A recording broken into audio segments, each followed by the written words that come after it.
La sorcière du placard au balai. C'est moi, monsieur Pierre, qui parle, et c'est à moi qu'est arrivée l'histoire. Un jour, en fouillant dans ma poche, je trouve une pièce de 5 nouveaux francs. Je me dis, chouette, je suis riche, je vais pouvoir m'acheter une maison. Et je cours aussitôt chez le notaire. Bonjour, monsieur le notaire, vous n'auriez pas une maison dans les 500 francs 500 francs comment? Ancien ou nouveau? Ancien, naturellement. Ah non, me dit monsieur le notaire, je suis désolée, j'ai des maisons à 2 millions, à 5 millions, à 10 millions, mais pas à 500 francs. Moi, j'insiste quand même. Vraiment? En cherchant bien, voyons. Pas même une toute petite? À ce moment, le notaire se frappe le front. Mais si, j'y pense, attendez un peu. Il fouille dans ses tiroirs et en tire un dossier. Tenez, voici, une petite villa située sur la Grand Rue, avec chambre, cuisine, salle de bain, living room, pipi room et placard au balai. Combien? 300 francs. Avec les frais, cela fera 5 nouveaux francs exactement. C'est bon, j'achète. Je pose fièrement sur le bureau ma pièce de 100 nouveaux francs. Le notaire la prend et me tend le contrat. Tenez, signez ici. Et là, vos initiales. Et là encore. Et là aussi. Je signe et je lui rends le papier en me disant « Ça va comme ça ?» Il me répond « Parfait !» Je le regarde intrigué. « Pourquoi riez-vous ?»« Oh, de rien, ha ha ha !» Je n'aimais pas beaucoup ce rire. C'était un petit rire nerveux, celui de quelqu'un qui vient de vous jouer un méchant tour. Je demande encore « Enfin quoi, cette maison, elle existe ?»« Mais certainement, hé hé hé. Elle est solide au moins, elle ne va pas me tomber sur la tête. »« Oh, non, certainement non. » Alors, qu'est-ce qu'il y a de drôle? Mais rien, je vous dis. D'ailleurs, voici la clé. Vous irez voir vous-même. Bonne chance. Je prends la clé, je sors et je vais visiter la maison. C'était ma foi une fort jolie maison. Coquette, bien exposée, avec chambre, cuisine, salle de bain, living room, pipi room et placard au balai. La visite une fois terminée, je me dis si j'allais saluer mes nouveaux voisins. Allez, en route, je vais frapper chez mon voisin de gauche. Bonjour voisin, je suis votre voisin de droite. C'est moi qui viens d'acheter la petite maison avec chambre, cuisine, salle de bain, living room, pipi room et placard au balai. Là-dessus, je vois le bonhomme qui devient tout pâle. Il me regarde d'un air horrifié et pan, sans une parole, il me claque la porte au nez. Moi, sans malice, je me dis tiens, quel original. Et je vais frapper chez ma voisine de droite. Bonjour voisine, je suis votre voisin de gauche. C'est moi qui viens d'acheter la petite maison avec chambre, cuisine, salle de bain, living room, pipi room et placard au balai. Là-dessus, je vois la vieille qui joint les mains, me regarde avec infiniment de compassion et se met à gémir. Hélas, mon pauvre monsieur, vous avez bien du malheur. C'est-il pas une misère, un gentil petit jeune homme comme vous? Enfin, peut-être ben que vous vous en sortirez. Tant qu'il y a de la vie, il y a de l'espoir, comme on dit. Et tant qu'on a la santé. Moi, d'entendre ça, je commence à m'inquiéter. Mais enfin, chère madame, pouvez-vous m'expliquer à la fin? Toutes les personnes à qui je parle de cette maison, mais la vieille m'interrompt aussitôt. Excusez-moi, mon bon monsieur, mais j'ai mon rôti au four. Faut que j'aille voir si je veux point qui grâle. Et pan, elle me claque la porte au nez, elle aussi. Cette fois, la colère me prend. Je retourne chez le notaire et je lui dis « Bon, maintenant vous allez me dire ce qu'elle a de particulier, ma maison, que je m'amuse avec vous. Et si vous ne voulez pas me le dire, je vous casse la tête. » Et en disant ces mots, j'attrape le gros cendrier de verre. Cette fois, le type ne rit plus. « Eh là, doucement, calmez-vous, cher monsieur. Posez ça là, asseyez-vous. Parlez d'abord. »« Mais oui, je vais parler. Après tout, maintenant que le contrat est signé, je peux bien vous le dire. La maison est hantée. » »« Hantée? Hantée par qui? Par la sorcière du placard au balai. Vous pouviez pas le dire plus tôt? Eh non, si je vous l'avais dit, vous n'auriez plus voulu acheter la maison et moi, je voulais la vendre. Hi. Finissez de rire ou je vous casse la tête. C'est bon. Mais dites-moi donc, j'y pense. Je l'ai visité ce placard au balai il y a un quart d'heure à peine. J'ai pas vu de sorcière. C'est qu'elle n'y est pas dans la journée. Elle ne vient que la nuit. Et qu'est-ce qu'elle fait la nuit? Oh, elle se tient tranquille. Elle ne fait pas de bruit. Elle reste là, bien sage, dans son placard. Seulement, attention, si vous avez le malheur de chanter « Sorcière, sorcière, prends garde à ton derrière », à ce moment-là, elle sort et c'est tant pis pour vous. Et moi, en entendant ça, je me relève d'un bond et je me mets à crier. « Espèce d'idiot, vous aviez bien besoin de me chanter ça. Jamais il me serait venu à l'idée d'une pareille ânerie. Maintenant, je vais plus penser à autre chose. C'est exprès, hi. » Et comme j'allais sauter sur lui, le notaire s'enfuit par une porte dérobée. Que faire? Je rentre chez moi en me disant « Oh, après tout, je n'ai qu'à faire attention. Essayons d'oublier cette chanson idiote. » Facile à dire. Des paroles comme celle-là, elles ne se laissent pas oublier. Le premier mois, bien sûr, je me tenais sur mes gardes. Et puis, au bout d'un an et demi, la maison, je la connaissais, je m'y étais habituée, elle m'était familière. Alors j'ai commencé à chanter la chanson pendant le jour, aux heures où la sorcière n'était pas là. Et puis, dehors, je ne risquais rien. Et puis, je me suis mis à la chanter la nuit, dans la maison, mais pas entièrement. Je disais simplement « Sorcière, sorcière !» Et puis je m'arrêtais. Il me semblait alors que la porte du placard au balai se mettait à frémir. Mais comme j'en restais là, la sorcière ne pouvait rien. Alors, voyant cela, je me suis mis à en dire chaque jour un peu plus. Prends garde, puis prends garde à, et puis prends garde à ton, et enfin, prends garde à ton der. Je m'arrêtais juste à temps. Il n'y avait plus de doute. La porte frémissait, tremblait sur le point de s'ouvrir. Ce que la sorcière devait rager à l'intérieur. Ce petit jeu s'est poursuivi jusqu'à Noël dernier. Cette nuit-là, après avoir réveillonné chez des amis, je suis rentrée chez moi un peu pompette, sur le coup de 4 heures du matin, en me chantant tout du long de la route. « Sorcière, sorcière, prends garde à ton derrière. » Bien entendu, je ne risquais rien, puisque j'étais dehors. J'arrive dans la grande rue. « Sorcière, sorcière !» Je m'arrête devant ma porte. « Prends garde à ton derrière. » Je sors la clé de ma poche. « Sorcière, sorcière !» Je ne risquais toujours rien. Je glisse la clé dans la serrure.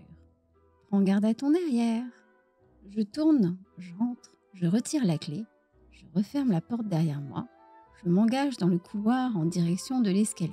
« Sorcière, sorcière, prends garde à ton derrière. » Zut, ça y était. Cette fois, je l'avais dit. Au même moment, j'entends tout près de moi une petite voix pointue, aigre, méchante. « Ah vraiment? Et pourquoi est-ce que je dois prendre garde à mon derrière ?» C'était elle. La porte du placard était ouverte et elle était campée dans l'ouverture, le poing droit sur la hanche et un de mes balais dans la main gauche. Bien entendu, j'essaye de m'excuser. « Oh, je vous demande pardon, madame, c'est un moment de distraction. J'avais oublié que... Enfin, je veux dire, j'ai chanté ça sans y penser. » Elle ricane doucement. « Sans y penser, menteur. Depuis 2 ans, tu ne penses qu'à ça. Tu te moquais bien de moi, hein, n'est-ce pas, lorsque tu t'arrêtais au dernier mot, à la dernière syllabe. Mais moi, je me disais, patience, mon mignon. Un jour, tu la cracheras, ta petite chanson, d'un bout à l'autre. Et ce jour-là, ce sera à mon tour de m'amuser. Eh bien voilà, c'est arrivé. » Moi, je tombe à genoux et je me mets à supplier. « Pitié, madame, ne me faites pas de mal. Je n'ai pas voulu vous offenser. J'aime beaucoup les sorcières. J'ai de très bonnes amies sorcières. Ma pauvre mère elle-même était sorcière. Si elle n'était pas morte, elle pourrait vous le dire. Et puis d'ailleurs, c'est aujourd'hui Noël. Le petit Jésus est né cette nuit. Vous ne pouvez pas me faire disparaître un jour pareil. » La sorcière me répond. « Taratata, je ne veux rien entendre. Mais puisque tu as la langue si bien pendue, je te propose une épreuve. Tu as 3 jours pour me demander 3 choses. 3 choses impossibles. Si je te les donne, je t'emporte. Mais si une seule des 3, je ne suis pas capable de te la donner, je m'en vais pour toujours et tu ne me reverras plus. Allez, je t'écoute. » Moi, pour gagner du temps, je lui réponds. « Je sais pas, j'ai pas d'idée, il faut que je réfléchisse. Laissez-moi la journée. » « C'est bon, dit-elle, je ne suis pas pressée. À ce soir. » Et elle disparaît. Pendant une bonne partie de la journée, je me tâte, je me creuse, je me fouille les méninges. Et tout d'un coup, je me souviens que mon ami Bachir a 2 petits poissons dans un bocal. Et que ces 2 petits poissons, m'a-t-il dit, sont magiques. Sans perdre une seconde, je fonce rue Broca et je demande à Bachir. « Tu as toujours tes 2 poissons ?»« Oui, pourquoi ?»« Parce que dans ma maison, il y a une sorcière, une vieille, une méchante sorcière. Ce soir, je dois lui demander quelque chose d'impossible. Sinon, elle m'emportera. Tes petits poissons pourraient peut-être me donner une idée ?»« Sûrement, dit Bachir, je vais les chercher. » Il s'en va dans l'arrière-boutique, puis revient avec un bocal plein d'eau dans lequel nagent 2 petits poissons, l'un rouge et l'autre jaune tacheté de noir. C'est bien vrai qu'ils ont l'air de poissons magiques, je demande à Bachir. « Maintenant, parle-leur. »« Ah non, répond Bachir. Je ne peux pas leur parler moi-même, ils ne comprennent pas le français. Il faut un interprète. Ne t'en fais pas, moi j'en ai un. » Et voilà mon Bachir qui se met à chanter. « Petite souris, petit ami, viens par ici. Parle avec mes poissons et tu auras du saucisson. » À peine a-t-il fini de chanter qu'une adorable petite souris grise arrive en trottinant sur le comptoir, s'assied sur son petit derrière à côté du bocal et pousse 3 petits cris comme ceci. Hip, hip, hip. Bachir traduit. Elle dit qu'elle est prête. Raconte-lui ce qui t'est arrivé. Je me penche vers la souris et je lui raconte tout. Le notaire, la maison, les voisins, le placard, la chanson, la sorcière et l'épreuve qu'elle m'a imposée. Après m'avoir écouté en silence, la souris se retourne vers les petits poissons et leur dit dans sa langue « Hipipip, hipipi, pipi, ritipi, pipi » et comme ça pendant 5 minutes. Après avoir eux aussi écouté en silence, les poissons se regardent, se consultent, se parlent à l'oreille et pour finir, le poisson rouge monte à la surface de l'eau et ouvre plusieurs fois la bouche avec un petit bruit à peine perceptible. Quand c'est fini, la petite souris se retourne vers Bachir et commence à pépier. Piri, piri, ripipi, piri, ri. Je demande à Bachir, qu'est-ce qu'elle raconte? Il me répond, ce soir, quand tu verras la sorcière, demande-lui des bijoux en caoutchouc qui brillent comme des vrais. Elle ne pourra pas te les donner. Je remercie Bachir. Bachir donne une pincée de daphnie au poisson, à la souris une rondelle de saucisson. Et sur ce, nous nous séparons. Dans le couloir, la sorcière m'attendait. Alors, qu'est-ce que tu demandes? Sûre de moi, je réponds. Je veux que tu me donnes des bijoux en caoutchouc qui brillent comme des vrais. Mais la sorcière se met à rire. Ah ah, cette idée n'est pas de toi. Mais peu importe, les voilà. Elle fouille dans son corsage et en tire une poignée de bijoux. 2 bracelets, 3 bagues et un collier. Tout ça brillant comme de l'or, étincelant comme du diamant et de toutes les couleurs, et mou comme de la gomme à crayon. À demain, me dit-elle, pour la 2e demande. Et cette fois, tâche d'être un peu plus malin. Et hop, la voilà disparue. Le lendemain matin, j'emmène les bijoux chez un de mes amis qui est chimiste et je lui dis « Qu'est-ce que c'est que cette matière ?»« Fais-moi voir, me dit-il. » Et il s'enferme dans son laboratoire. Au bout d'1 heure, il en ressort en me disant « Ça, c'est extraordinaire. Ils sont en caoutchouc. Je n'ai jamais vu ça. Tu permets que je les garde ?» Je lui laisse les bijoux et je retourne chez Bachir. « Les bijoux, ça ne va pas, je lui dis. La sorcière me les a donnés tout de suite. »« Alors, il faut recommencer, dit Bachir. Il retourne chercher le bocal, le pose sur le comptoir et se remet à chanter. « Petite souris, petite amie, viens par ici, parle avec mes petits poissons et tu auras du saucisson. » La petite souris accourt. Je la mets au courant. Elle traduit, puis recueille la réponse et transmet à Bachir.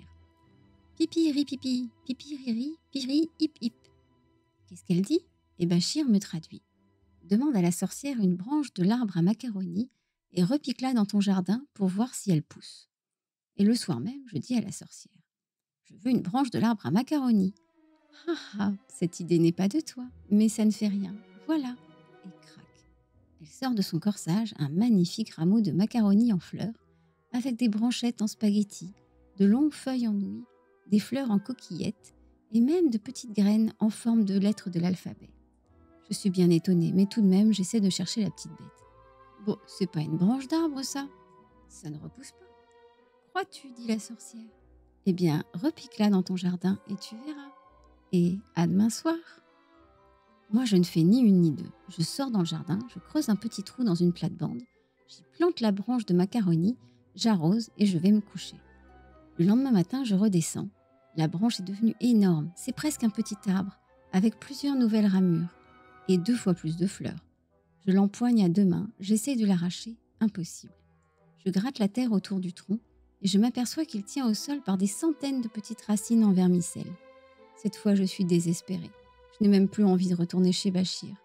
Je me promène dans le pays, comme une âme en peine, et je vois les bonnes gens se parler à l'oreille quand ils me regardent passer. Oh, je sais ce qu'ils disent. Pauvre petit jeune homme, regardez-le. C'est sa dernière journée, ça se voit tout de suite. La sorcière va sûrement l'emporter cette nuit. Sur le coup de midi, Bachir me téléphone. Alors, ça a marché? Non, ça n'a pas marché, je suis perdue. Ce soir, la sorcière va m'emporter. Adieu, Bachir. Mais non, rien n'est perdu, qu'est-ce que tu racontes? Viens tout de suite, on va interroger les petits poissons. Pourquoi faire? Ça ne sert à rien. Et ne rien faire, ça sert à quoi? Je te dis de venir tout de suite. C'est honteux de se décourager comme ça. Bon, si tu veux, je viens. Et je vais chez Bachir. Quand j'arrive, tout est prêt. Le bocal aux poissons et la petite souris assise à côté. Pour la 3e fois, je raconte mon histoire. La petite souris traduit.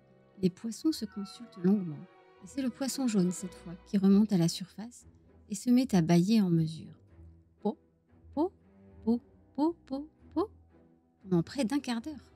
La souris, à son tour, se retourne vers nous et fait tout un discours qui dure bien 10 minutes. Je demande à Bachir, mais qu'est-ce qu'ils peuvent se raconter? Bachir me dit: écoute bien et fais très attention, car ce n'est pas simple. Ce soir, en retournant chez toi, demande à la sorcière qu'elle te donne la grenouille à cheveux. Elle sera bien embarrassée, car la grenouille à cheveux, c'est la sorcière elle-même. Et la sorcière n'est rien d'autre que la grenouille à cheveux qui a pris forme humaine. Alors de deux choses l'une, ou bien elle ne peut pas te la donner, et en ce cas elle est obligée de partir pour toujours, ou bien elle voudra te la montrer quand même, et pour cela elle sera obligée de se transformer. Dès qu'elle sera devenue grenouille à cheveux, toi, attrape-la et ligote-la bien fort et bien serrée avec une grosse ficelle. Elle ne pourra plus se dilater pour redevenir sorcière. Après cela, tu lui raseras les cheveux, et ce ne sera plus qu'une grenouille ordinaire, parfaitement inoffensive. Cette fois, l'espoir me revient. Je demande à Bachir: peux-tu me vendre la ficelle? Bachir me vend une pelote de grosses ficelles, je le remercie et je m'en vais. Le soir venu, la sorcière est au rendez-vous. Alors, mignon, c'est maintenant que je t'emporte? Qu'est-ce que tu vas me demander à présent? Moi, je m'assure que la ficelle est bien déroulée dans ma poche et je réponds: donne-moi la grenouille à cheveux. Cette fois, la sorcière ne rit plus. Elle pousse un cri de rage. Hein? Quoi? Cette idée n'est pas de toi. Demande-moi autre chose. Mais je tiens bon. Et pourquoi autre chose? Je ne veux pas autre chose. Je veux la grenouille à cheveux. Tu n'as pas le droit de me demander ça. Tu ne peux pas me donner la grenouille à cheveux? Je peux, mais ce n'est pas de jeu. Alors tu ne veux pas? Non, je ne veux pas. En ce cas, retire-toi, je suis ici chez moi. À ce moment, la sorcière se met à hurler. Ah, c'est comme ça. Eh bien la voilà, puisque tu la veux, ta grenouille à cheveux.